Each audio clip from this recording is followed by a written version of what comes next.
Hey, it's Devon Iker from Retirement Wellness SA. Today I'm answering a question from a government employee, a GEPF member, who wants to know, should I resign from GEPF and invest that money in a bank account? Now, I want to get in the background behind this so that I can understand your set of circumstances and help you in your way forward. If right now you're thinking of resigning because you want to have more control of your money, perhaps you feel that if the money is in your hands, you could use this to the way that you would want to use it. GEPF is not going to dictate to you, or the insurance company is not going to dictate to you. You have full control over it. You probably have a plan in your mind about investing in a bank. Maybe you've seen some high interest rates that the bank can provide you with, and now that appeals to you, and you feel this is something that can work for you. Perhaps you're also at a stage right now where you're feeling tired or frustrated at being at work, and you just want a way out, you want an escape route. Or maybe you've reached that stage where you're ready to retire, and now you just see this as an easy way to come out. Now, I want you to start to think about the end picture here. Ultimately, you want to focus on what I call financial confidence, which is what I teach inside the GEPF Retire vs. Resign Masterclass. Financial confidence is your ability to enjoy life without fear of you running out of money. So it's your ability to enjoy life without fear of you running out of money.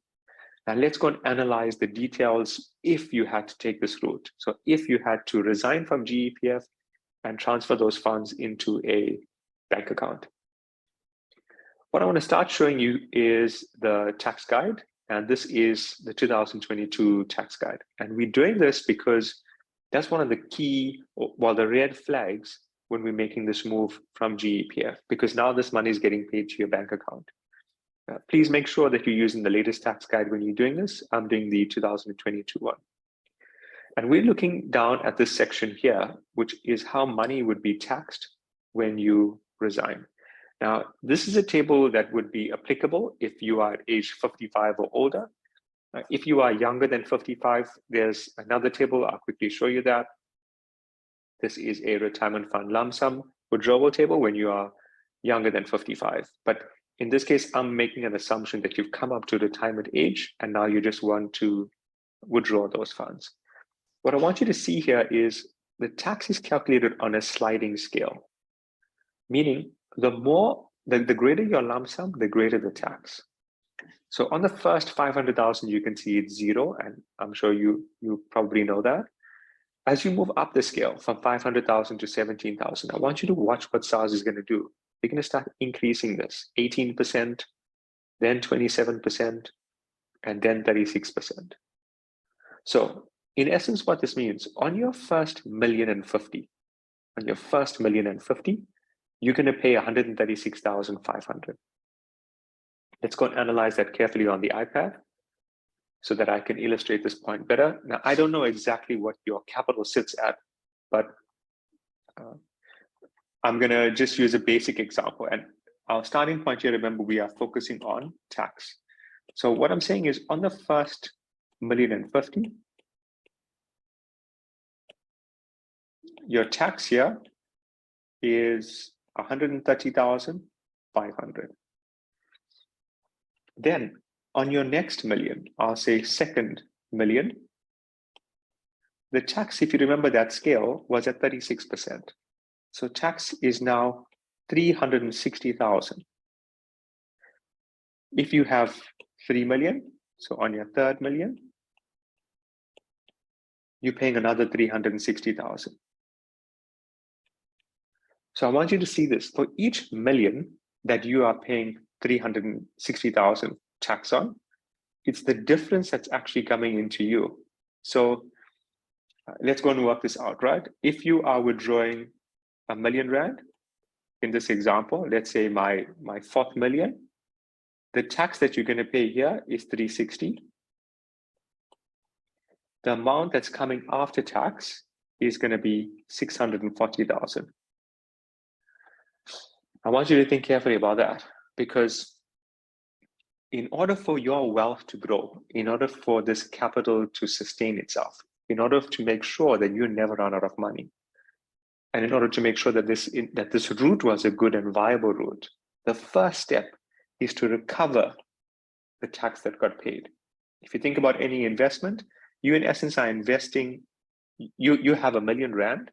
You want to identify what's the best way to grow that R1 million. Now, if you are going this route and your R1 million is immediately having the tax of 360,000, I want you to see that your investment value is actually going down. So you've lost 360,000, which means your first point of action, the first goal, is to now take that 640,000 and bring it back up to R1 million. Now that, unless you do that, you actually have lost out on money. See, you've lost out on wealth. But it's going to take some time to grow that, because the interest that you're earning at the bank might not be extremely high, depending on what inflation is, whatever the inflation rate is at the time of you doing the investment. And in addition to that, I'm guessing that you want to earn an income off this as well, which makes it harder for you to grow your capital, because now you're taking some of that interest away. So from a tax perspective, this is something that you want to be extremely cautious on. Now, using my example here, assuming you have about 3,050,000 that you're sitting in your resignation benefit, what's the total tax that we have to pay here? I'm gonna calculate this. Let's say the total here is 3,050,000. Now, I'm using this as an example, but you can use your own figures. So watch the video again, and you can do the calculations on your own just to make sure. So this is 850,500.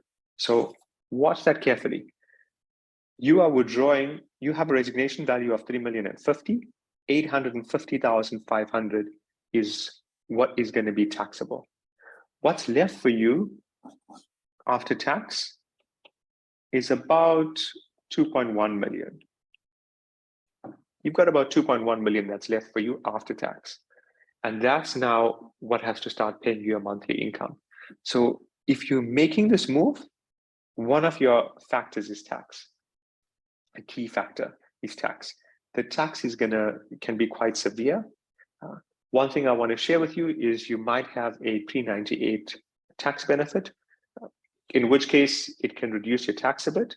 That means if you were working for government before March 1998, you would have an additional portion that's tax-free. But chances are you still have a huge chunk of this that is going to be subject to tax, and the tax is still going to be quite significant. The second point that I want to share with you here is, after you withdraw that money, it's not going to sit inside a bank account. And inside that bank account, you are going to earn interest. So you are earning interest. Now that interest is subject to tax. Meaning, the tax that you pay now that you are working, so is also on a sliding scale. The more your salary, the more tax you pay. That interest will fall inside that same tax scale and will still be subject to tax. So you need to be mindful. The bank is not going to do that tax for you. Unlike right now, whilst working for GEPF, before you get your salary, a portion is paid to SARS directly. So you don't have to physically go and pay that money to SARS. Come at the end of the tax year, maybe you have to pay it more, maybe you don't. But in this case, the interest that you are earning, there's no part of this that the bank is paying to SARS, which means come at the end of the tax year, when you are submitting your tax return, chances are you're going to have to pay in tax, and a lot of it. So you want to be mindful of that, because you now have to create a separate pool of money saved for your taxes. That's the next thing. So this now we're saying your money is inside a bank here.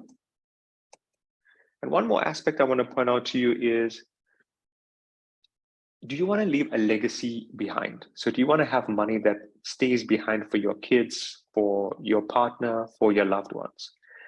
In this route here, when we have money sitting inside a bank account, at some time that you are no longer around, that money gets frozen. It gets frozen, meaning they're not going to be able to access that. It also forms part of your estate.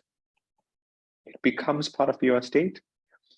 It can take up to a year before they can access that. And in addition, you are going to attract executor fees. The executor is the person or company who's responsible for winding up your estate. And they're going to charge you a fee for doing that, for winding up that estate. That fee is about 4.025%. Roughly speaking, on R1 million, it's about 40,000. If you have 2 million, you're looking at 80,000, and it could go higher based on the amount of capital that you have at the time of you passing away. So, in summary, if you are thinking about making this decision of resigning and moving your money into a bank account, you want to do this preparation in advance. Notice I've done the entire prep for you now. I haven't even met you. So you can do this calculation on your own or reach out to me for help and I'll guide you along it. But you want to be mindful about tax, the tax that you're going to pay immediately when that move takes place. You also want to be aware about the tax that you're going to pay on interest that you earn. And then you want to be mindful at some point that you're not around. This money forms part of your estate. It can take up to a year before your beneficiaries access that. It's also going to be subject to executor fees, which means you've got additional costs that you've got to factor. Now, I haven't even spoken to you about growth, because in the long term, chances are the income that you need might be a lot higher than the interest that you are earning, which again can affect your capital. It means that your capital might not be able to sustain itself in the long term. I hope you found this video helpful. In fact, I do want you to post comments for me and let me know how this has guided you. Is this making you to change your decision? Is it making you to think differently? How is this impacting you? And then I want you to share this with other government employees, because this kind of information is not made aware to members. And usually they tend to only find out about the tax and these consequences after they've made the decision, in which case it's too late. So we can all play our part in helping each other make wiser decisions financially. And lastly, please remember to subscribe to the YouTube channel so that you're able to get content as soon as I produce it. And then you can have more information like what I've shared with you today.